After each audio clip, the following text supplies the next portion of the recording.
además, ¿cierto? Esta historia, una opinión crítica que podemos hacer de la historia. Recordemos un aspecto fundamental que yo me imagino que usted se hará la pregunta, ¿por qué la profe no lo mencionó al comienzo de la clase? ¿Dónde estaba situada la historia? ¿En qué contexto estaba situada? ¿Alguien lo recuerda? En las salitreras. Excelente, de verdad, ¿cierto? Estaba basado en este contexto de las salitreras, donde podemos apreciar sus costumbres, cómo se organizaba, ¿verdad? El pueblo en función a eso. El pueblo estaba constituido netamente por personas que trabajaban ahí.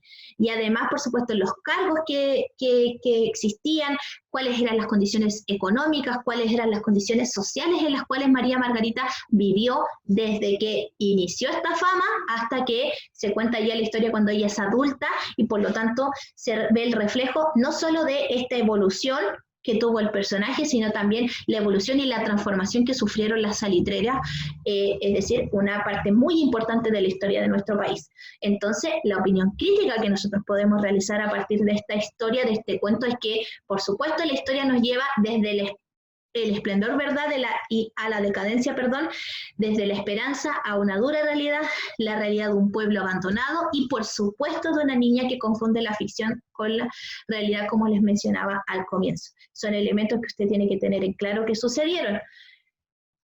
Por otro lado, ¿cierto?, hay un fragmento importante que ocurre en el capítulo número 25.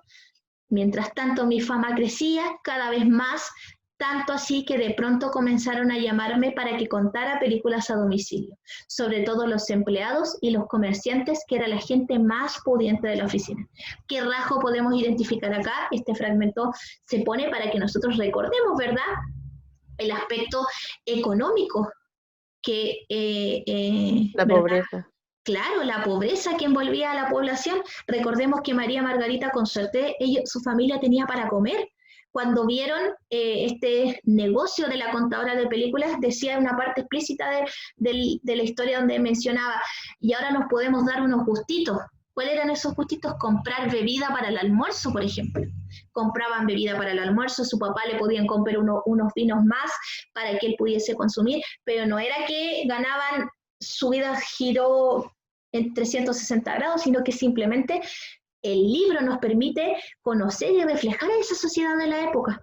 Implícitamente nosotros vamos entendiendo ciertas condiciones en las cuales vivían los empleados de las salitreras, y por lo tanto, ¿cierto?, ella, a las personas a las que puede acceder a contarle películas, no es a cualquiera, ¿cierto? Y por lo tanto también se les da como esta oportunidad de dar la plata que puedan para entrar a ver este relato que ella realizaba, un aporte voluntario.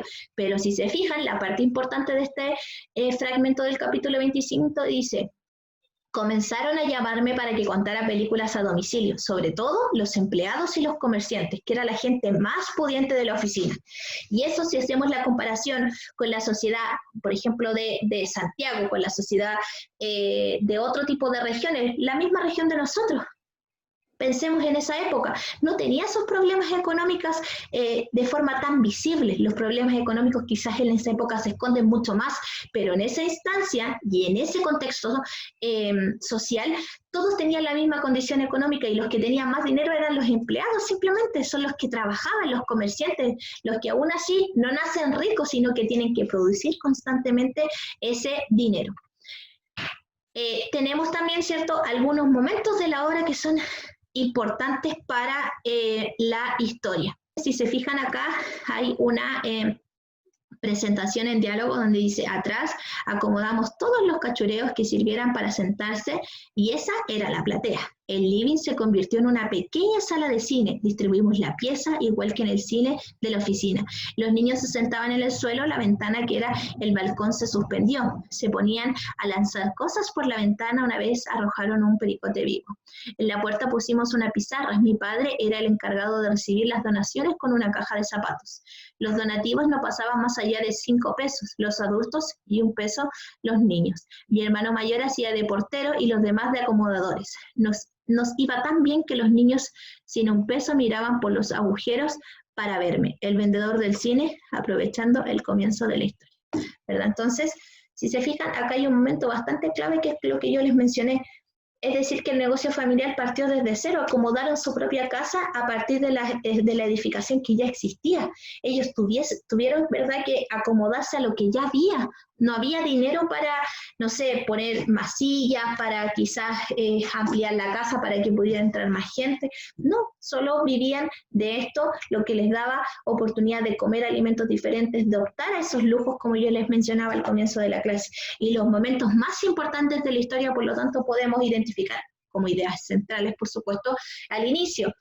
El papá crea este concurso entre los hermanos para ver quién relata mejor la historia. María Margarita gana el concurso entre sus hermanos, que todos eran hombres, un dato importante, tenemos un cambio de paradigma respecto a la figura femenina.